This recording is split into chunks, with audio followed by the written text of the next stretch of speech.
The last thing Robert Derderian heard before the world ended was silence. Not the normal construction site silence. When a saw stops or a radio cuts out, the wrong kind of silence. The kind that means every worker on the site felt it at the same instant and stopped moving, stopped breathing, stopped everything to listen. Then the screaming started. Then the screaming stopped.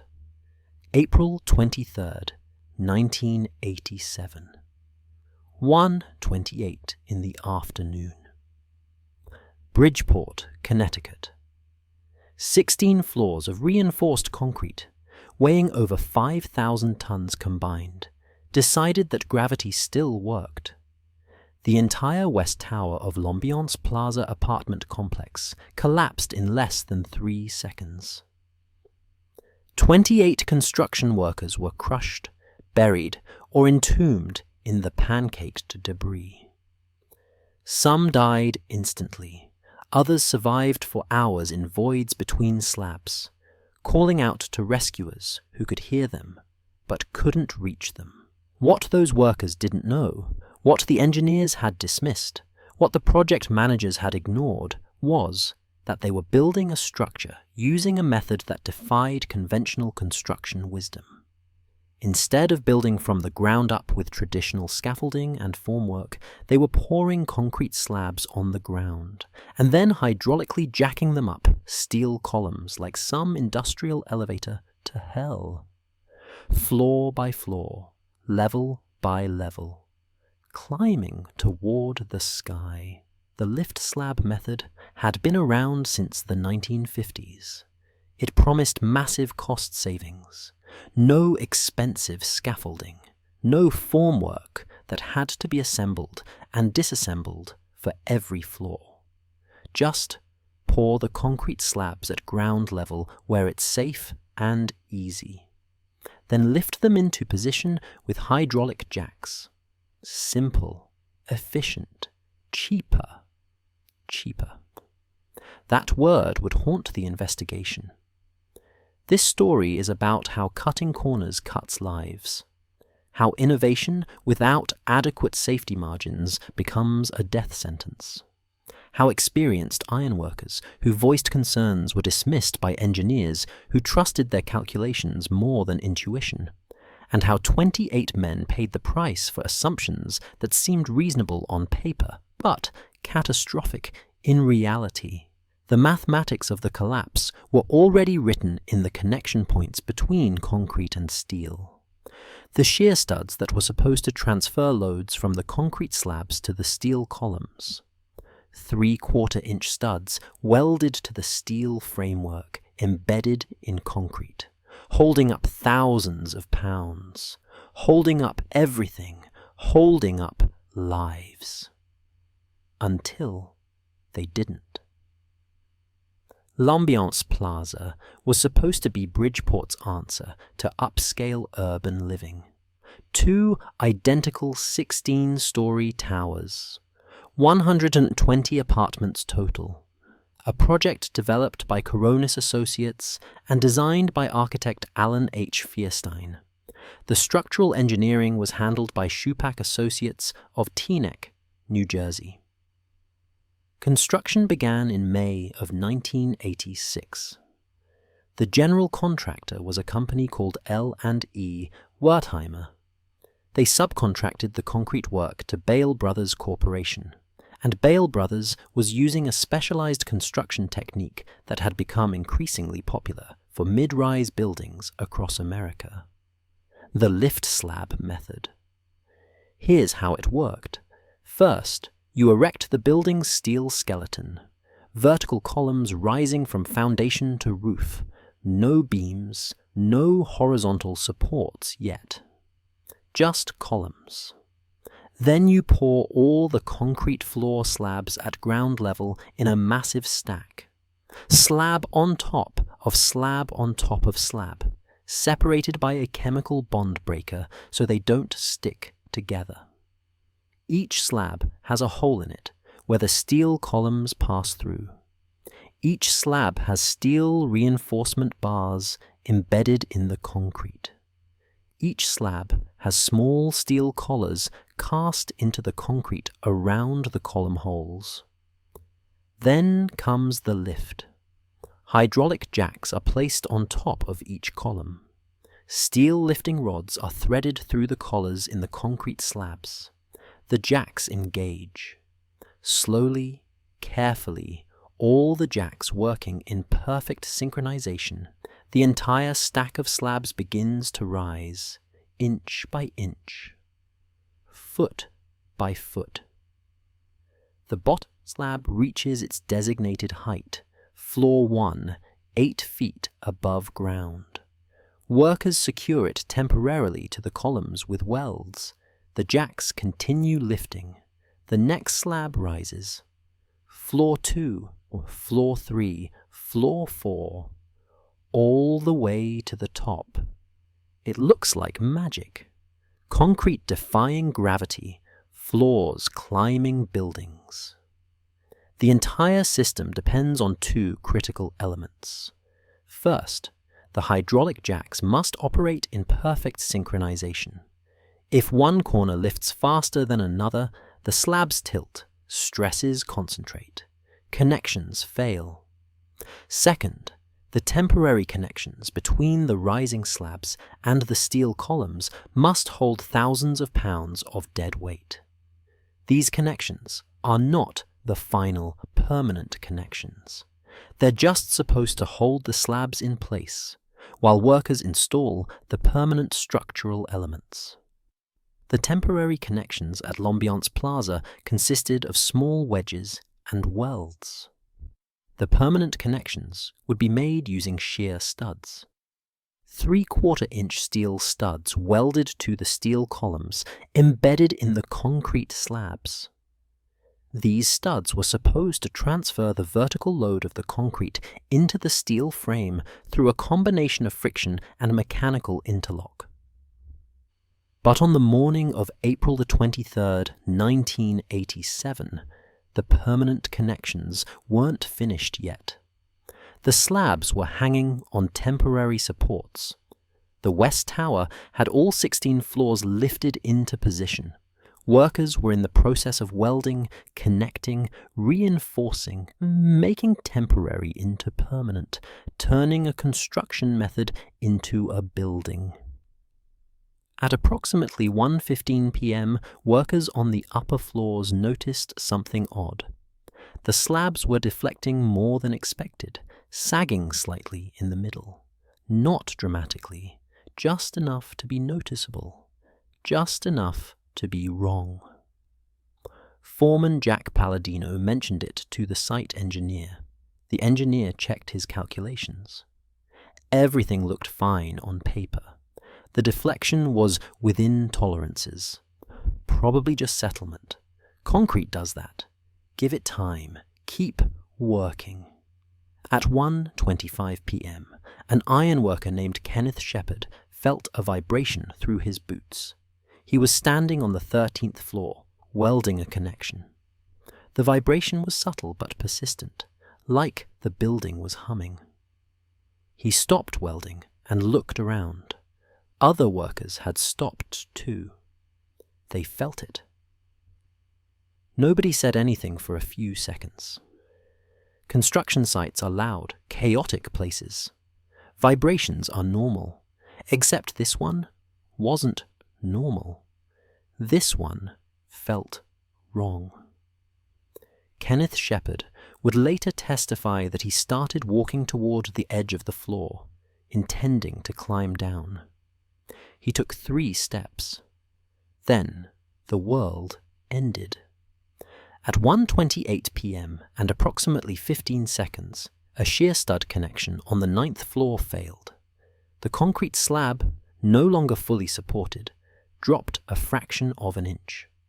That fraction of an inch transferred additional load to adjacent connections. Those connections failed. The 9th floor slab punched through its temporary supports and fell onto the 8th floor slab. The 8th floor slab was never designed to support its own weight, plus the weight of the 9th floor impacting it at acceleration. It failed instantly, punched through, fell onto the 7th floor. Zipper collapse. Floor after floor, each slab adding its mass to the falling debris, each impact destroying the floor below. Progressive pancaking from the 9th floor down to ground level. 16 floors of concrete, steel reinforcement, construction equipment, and 28 human beings, all falling, crushing, compressing into a pile of rubble less than 20 feet high.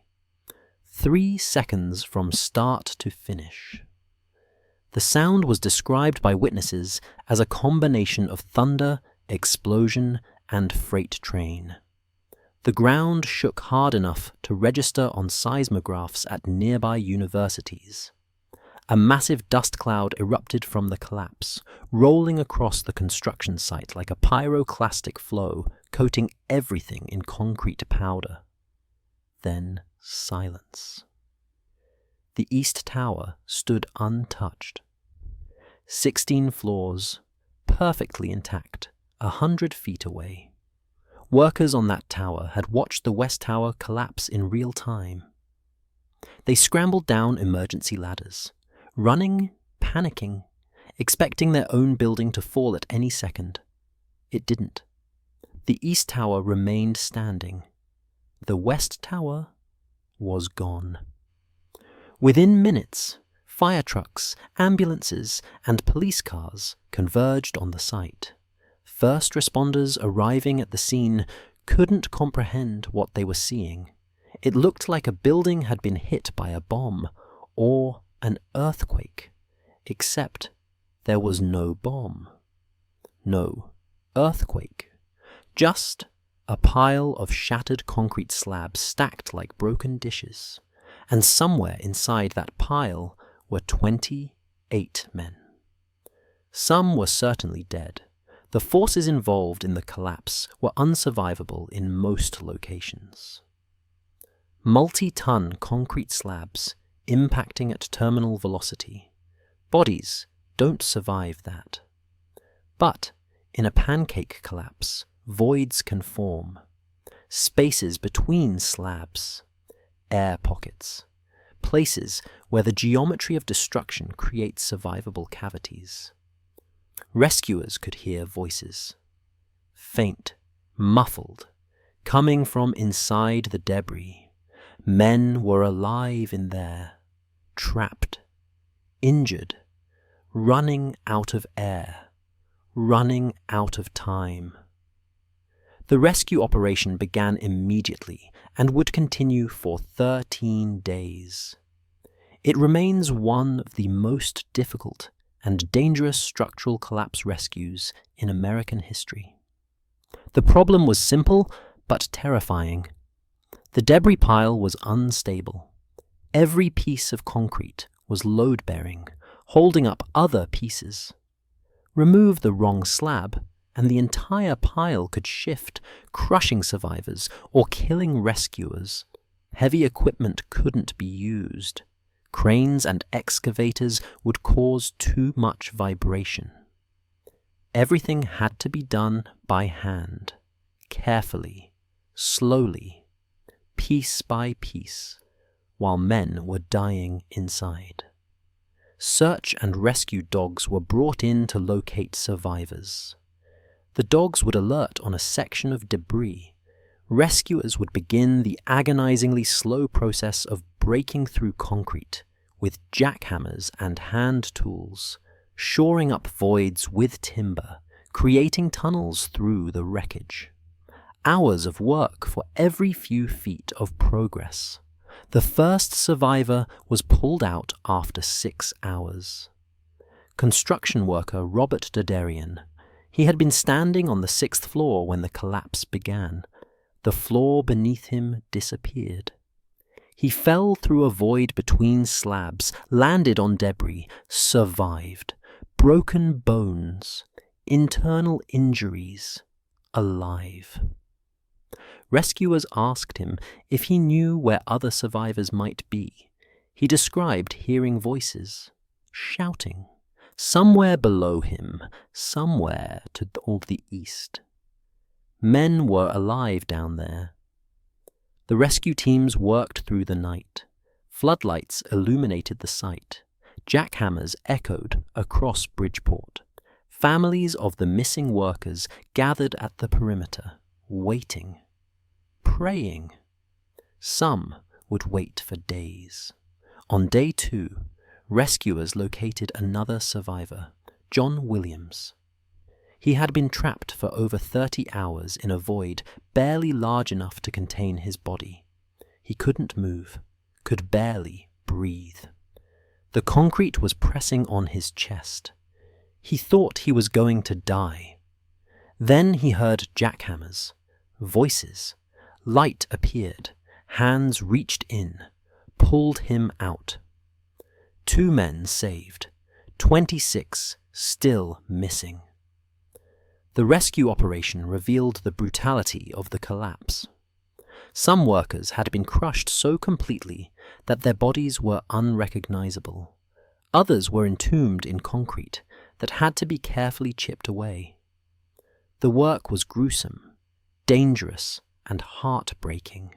On day 5, rescuers found another survivor, a worker named William Delolio. He had been trapped for 5 days in a small void, no food, no water, severely dehydrated, delirious, but alive. His rescue made national news. 5 days buried alive. It seemed impossible. He would be the last. The remaining 25 workers were all found dead over the following 8 days. Some had died instantly in the collapse. Others had survived for hours or even days before succumbing to injuries, dehydration, or asphyxiation. The last body was recovered on May 6th, 13 days after the collapse. Even before the rescue operation ended, investigators were on site trying to understand what had happened. The Occupational Safety and Health Administration, OSHA, launched an immediate investigation. The National Institute of Standards and Technology sent engineers. The state of Connecticut convened a special commission. Everyone wanted to know the same thing. How does a modern building collapse during construction? The early theories focused on the lift-slab method itself. Was the technique inherently unsafe? Should it be banned? But lift-slab construction had been used successfully on hundreds of buildings. The method worked when done correctly. The question was whether it had been done correctly at L'Ambiance Plaza. Investigators began analyzing the structural connections. They examined the shear studs, the welds, the temporary support system. They interviewed the surviving workers, the engineers, the project managers. They reviewed the construction plans, the engineering calculations, the inspection reports. What they found was a cascade of decisions that individually seemed reasonable, but collectively created a disaster. First, the shear stud connections. The original design called for shear studs to be welded to the steel columns, and then the concrete would be poured around them, embedding the studs in the slab. But at L'Ambiance Plaza, the construction sequence was different. The concrete slabs were poured first, with sleeves left open around the column locations. The slabs were lifted. Then the shear studs were supposed to be installed, and the sleeves filled with grout. This created a problem. The shear studs weren't fully embedded in the original concrete pour. They were relying on the grout fill to create the connection. Grout is not as strong as monolithic concrete. The bond is weaker. The load transfer is less efficient. Second, the lifting sequence. The west tower was being lifted faster than the east tower. This created a schedule pressure. Workers were rushing to complete connections. Temporary supports were being removed before permanent connections were fully cured. The concrete grout around the shear studs needs time to reach full strength. 7 days minimum. 28 days for complete cure. Some connections at L'Ambiance Plaza were less than 3 days old when the collapse occurred. Third, the deflection. The slabs were sagging more than expected. This should have been a red flag. Excessive deflection indicates that the structure is not performing as designed. It means loads are not being transferred properly. It means something is wrong. But deflection calculations are complex. Engineers have safety factors built in. A little extra deflection doesn't necessarily mean failure is imminent. It just means the structure is working harder than expected. The engineers looked at the numbers and decided it was acceptable. They were wrong. The OSHA investigation concluded that the collapse was caused by inadequate shear stud connections combined with construction sequencing that didn't allow proper curing time. The engineering analysis revealed that the shear studs were pulling through the concrete rather than transferring load. The concrete around the studs was failing in a punching shear mode. When the first connection failed on the 9th floor, it transferred load to adjacent connections. Those connections were already stressed near their limits. The additional load pushed them past failure. Dominoes. The investigation also found that there were no redundancies in the system. In traditional construction, if one connection fails, the load redistributes to other structural elements. Beams, columns, redundant load paths. But in the Lift-Slab method, as implemented at L'Ambiance Plaza, the slabs were essentially hanging from the shear stud connections. If those connections failed, there was nothing to catch the floor. Single point of failure. The final OSHA report was scathing. It cited Bale Brothers Corporation for willful violations of construction safety standards. The company was fined $70,000, the maximum penalty allowed at the time. The fine was later increased to $5 million after additional violations were discovered. But no amount of fines could bring back 28 men. The families of the victims filed wrongful death lawsuits against virtually everyone involved in the project. The developer, the architect, the structural engineers, the general contractor, the concrete subcontractor, the hydraulic jack manufacturer. The settlements eventually totaled over $100 million. The Lift-Slab method itself came under intense scrutiny. Several states, including Connecticut, immediately banned its use for buildings over a certain height. The American Concrete Institute revised its building codes to require additional safety measures for lift-slab construction, redundant support systems, longer curing times, more rigorous inspection protocols. The method is still used today, but under much stricter controls, and never for buildings as tall as L'Ambiance Plaza. The engineering community conducted extensive research into the failure. Academic papers were published. Case studies were created. The collapse became a standard example in structural engineering courses of what happens when temporary construction loads are underestimated. One of the most chilling discoveries came from reviewing the construction photographs taken in the days before the collapse. Engineers could see the deflection in the slabs. The sagging was visible to the naked eye. The floors were bending. The structure was screaming that something was wrong. But nobody stopped construction. There's a concept in disaster analysis called normalization of deviance. It's when small anomalies become accepted as normal. The first time you see excessive deflection, it's alarming. The second time, it's concerning. The third time, it's just how this building is. You rationalize it, you explain it away, you keep working. Until the anomaly kills you. The workers at L'Ambiance Plaza had noticed the deflection. Some had mentioned it. Kenneth Shepard, the ironworker who survived by being near the edge of the building when it collapsed, later testified that he and other workers had joked nervously about the floors being bouncy. But they kept working. They trusted the engineers. They assumed someone was monitoring it. They assumed it was under control. It wasn't. The collapse also revealed flaws in the construction inspection system. Connecticut had building inspectors who were supposed to visit the site regularly and verify that construction was proceeding according to code. The inspection records for L'Ambiance Plaza showed multiple sign-offs indicating that the work met standards. But the inspectors didn't catch the inadequate curing time for the grout, didn't catch the excessive deflection, didn't catch the pattern of small cracks forming around shear stud connections. Either they didn't look closely enough, or they didn't know what to look for, or they assumed the engineers had it under control.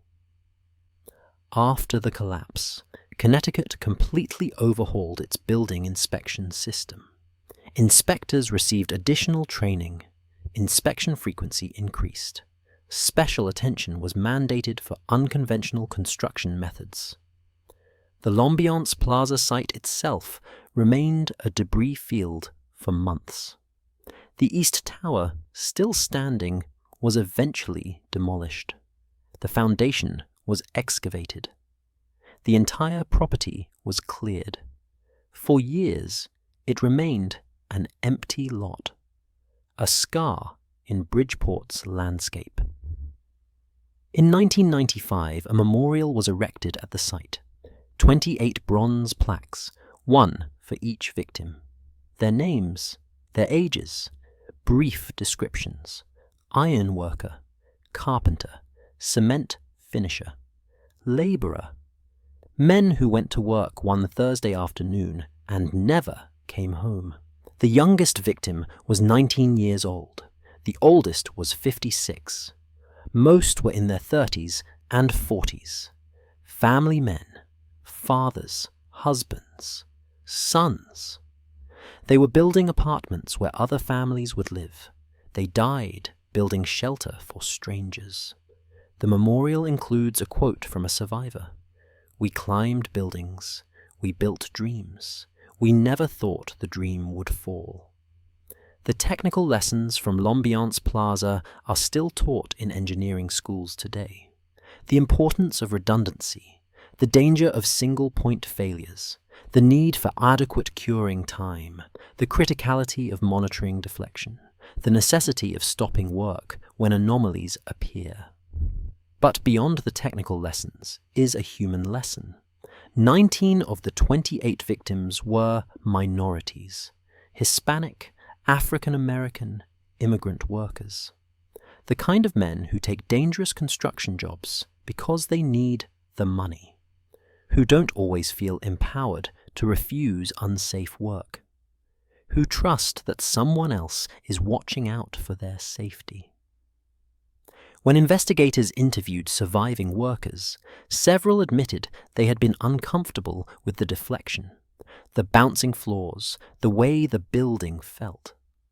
But they didn't say anything, didn't want to seem scared, didn't want to lose their jobs, assumed the engineers knew what they were doing.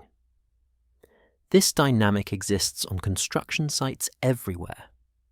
The people doing the most dangerous work are often the ones with the least power to stop that work. After L'Ambiance Plaza, OSHA implemented new rules requiring that workers have the right to refuse dangerous work without retaliation. Site safety meetings became mandatory. Worker concerns had to be documented and addressed. But enforcement is imperfect. Construction remains one of the deadliest industries in America. Workers still die in collapses, falls, trench cave-ins. Many of those deaths are preventable. Many involve the same dynamics as L'Ambiance Plaza. Rushing to meet deadlines, cutting corners to save money, ignoring warning signs, assuming it will be fine. Until it isn't. The Lift-Slab method promised efficiency and cost savings, and it delivered when done correctly. But at L'Ambiance Plaza, the drive for efficiency overwhelmed the commitment to safety. Temporary connections were treated as adequate. Deflection was rationalized. Warning signs were dismissed. The building climbed toward the sky, one floor at a time, hanging from connections that weren't strong enough to hold it. Everyone involved thought they were building within acceptable margins. The calculations said it would work. The schedule said, keep going. The budget said, don't waste time. And then physics asserted itself. 3 seconds. That's all it took. 3 seconds to erase months of work. 3 seconds to kill 28 men. 3 seconds to prove that gravity doesn't negotiate. The ironworkers who had laughed nervously about the bouncy floors weren't laughing when the collapse started. They were screaming. Or they were silent, falling through the void, knowing exactly what was happening, understanding in their final moments that all those little warning signs had been leading here. Robert Derderian, one of the 3 survivors, later described the collapse from his perspective. He was on the 6th floor. He felt the vibration. He turned to shout a warning to his co-worker. The floor disappeared beneath him. He was falling, weightless, surrounded by concrete and steel and dust. He hit something, blacked out, woke up in darkness. He thought he was dead. Then he realized he could move his fingers, could feel pain. Pain meant alive. He called out. Silence. Dust in his mouth. He called out again. This time, distant, he heard another voice. Someone else was alive. They shouted to each other for hours, keeping each other awake, keeping each other sane. When rescuers finally reached Derderian, 6 hours after the collapse, he asked about the other voice, the man who had been shouting with him. The rescuers looked grim.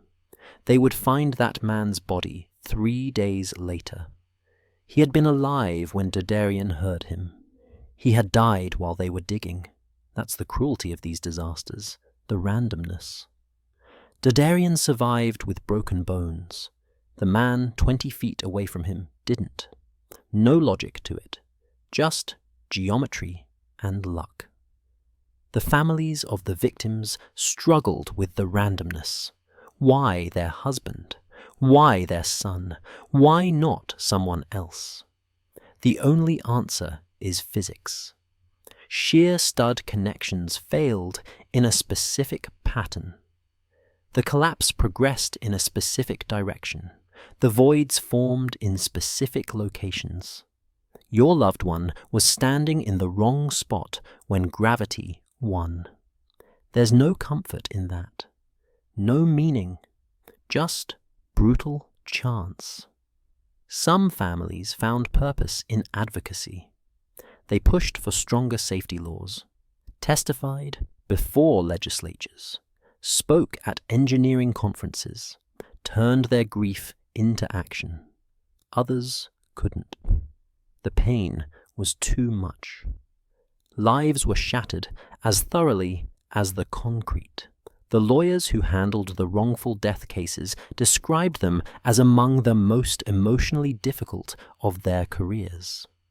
Sitting across from widows and children, explaining that yes, the defendants were negligent, but no amount of money brings anyone back. negotiating settlements that put a dollar value on human life. A father is worth this much. A son is worth that much. Everyone signs papers and goes home, and nobody wins. The construction industry claimed the L'Ambiance Plaza collapse was an anomaly, an unfortunate combination of factors that would never happen again. But the truth is more complicated. Elements of L'Ambiance Plaza repeat in construction accidents constantly. Schedule pressure, cost cutting, normalized deviance, ignored warnings. What was unique about L'Ambiance Plaza was the scale and the visibility. 28 deaths in one instant forces attention, creates investigations, changes laws. But those 28 deaths are part of a larger pattern of construction workers dying because someone prioritized speed or profit over safety. The difference is that most construction deaths happen one at a time. A fall, a cave-in, an equipment accident. One man dies and it makes the local news for a day. The family grieves. OSHA investigates. A fine is issued. Everyone moves on. 28 men die at once. And it becomes a national story, a case study, a memorial, a catalyst for change. The workers who died at L'Ambiance Plaza didn't know they were building a case study. They thought they were building apartments, doing their jobs, earning paychecks, going home to their families at the end of the day. They didn't know that the floors they were standing on were hanging from connections that were failing. Didn't know that every hour of work was pushing the structure closer to collapse. Didn't know that when they felt that strange vibration at 1:25 p.m., they had 3 minutes left to live. Some of them might have sensed it, might have felt in their gut that something was wrong. But construction is dangerous work. You feel uneasy 100 times, and nothing happens 99 times. You learn to push through the fear. Trust the process. Trust the engineers. Until the 100th time. At the memorial service, held a month after the collapse, several speakers addressed the question of blame. Who was responsible? The engineers who designed the connections? The contractors who rushed the schedule? The inspectors who signed off on the work? The hydraulic jack operators who lifted the slabs? The answer is everyone and no one. Everyone involved made decisions that seemed reasonable at the time. Every calculation had safety factors built in. Every shortcut had precedent. Every warning sign had a rational explanation.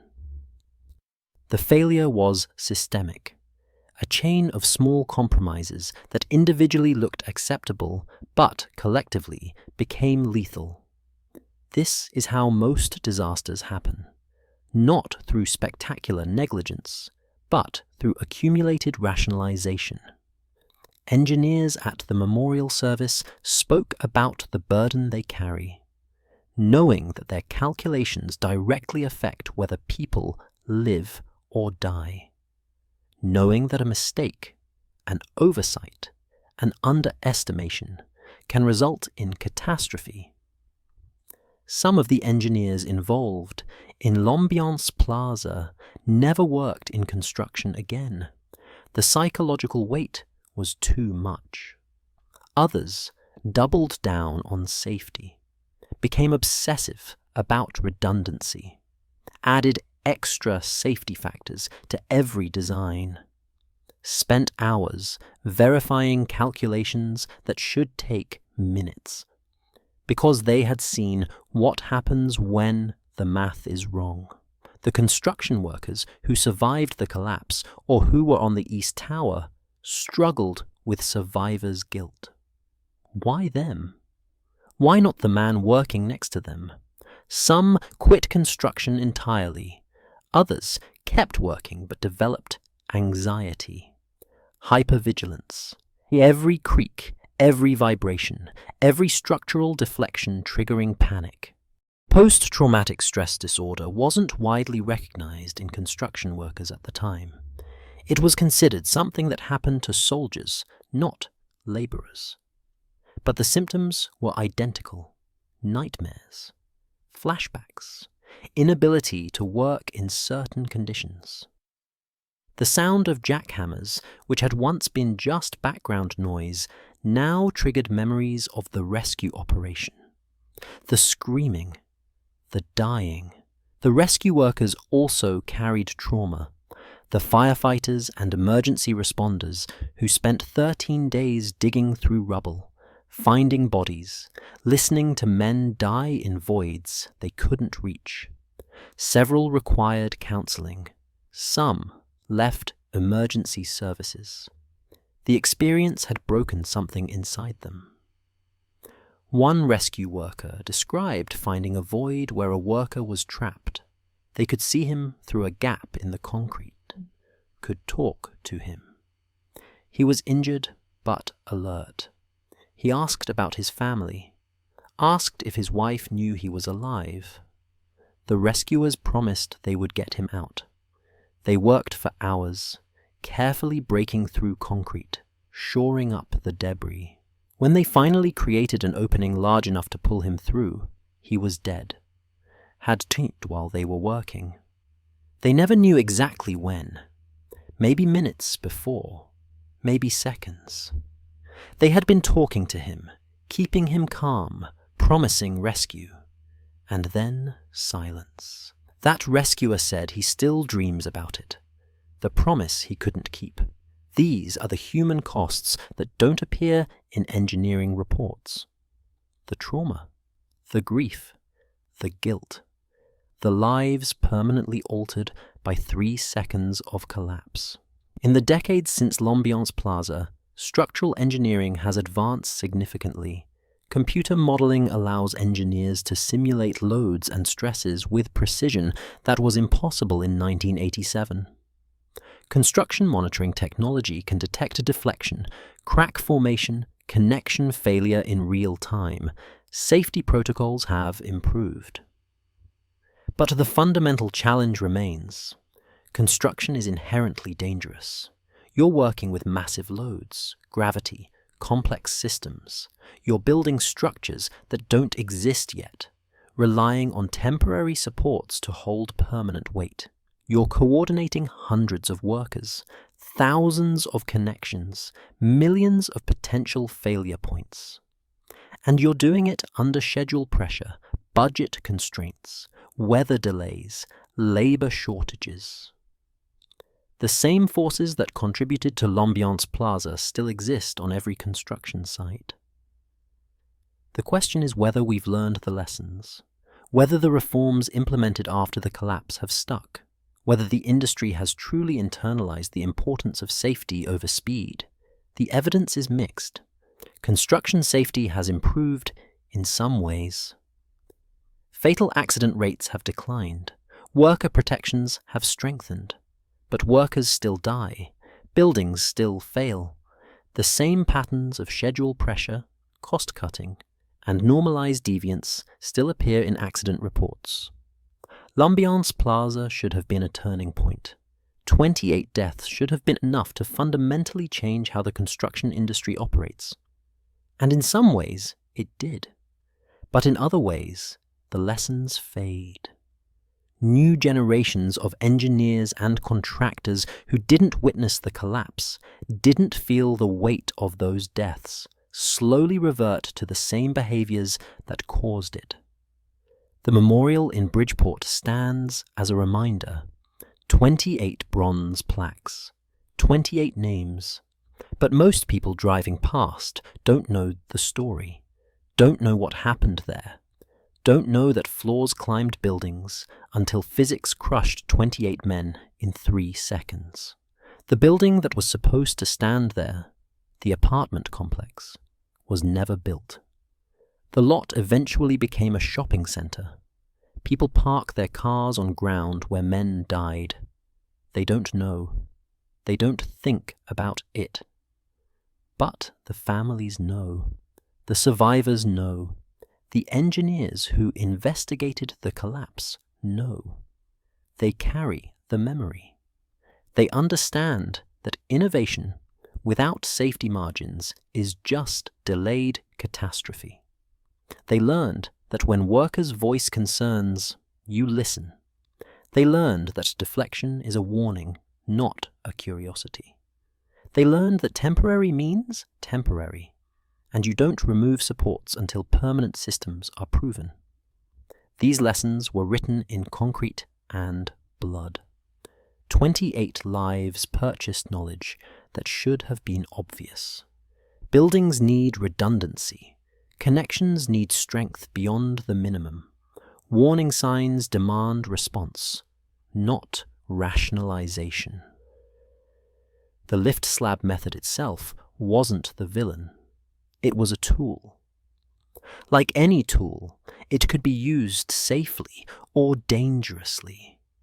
At L'Ambiance Plaza, it was used dangerously, not maliciously, not intentionally, just carelessly, rushing, cutting corners, trusting calculations without verifying reality. And reality asserted itself in 3 seconds of thunder and screaming and silence.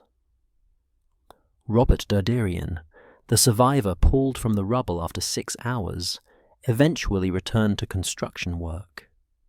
He said in an interview years later that he needed to prove to himself that he wasn't broken, that he could still do the job. But he never worked on a Lift-Slab project again. Couldn't. The sight of concrete slabs hanging from jacks triggered something primal in him. Fear. Memory. The knowledge that floors that climb can also fall. The construction workers who laughed nervously about bouncy floors in the days before the collapse weren't stupid. They weren't ignorant. They were men doing dangerous work, trusting that the engineers and managers had designed systems that would keep them safe. That trust was betrayed, not through malice, but through miscalculation and hurry and the assumption that margins didn't matter. Margins always matter. The distance between safe and catastrophic is measured in fractions. A few more days of curing time, a few more shear studs, a few more inspections. Any one of those changes might have prevented the collapse, but those changes cost time and money.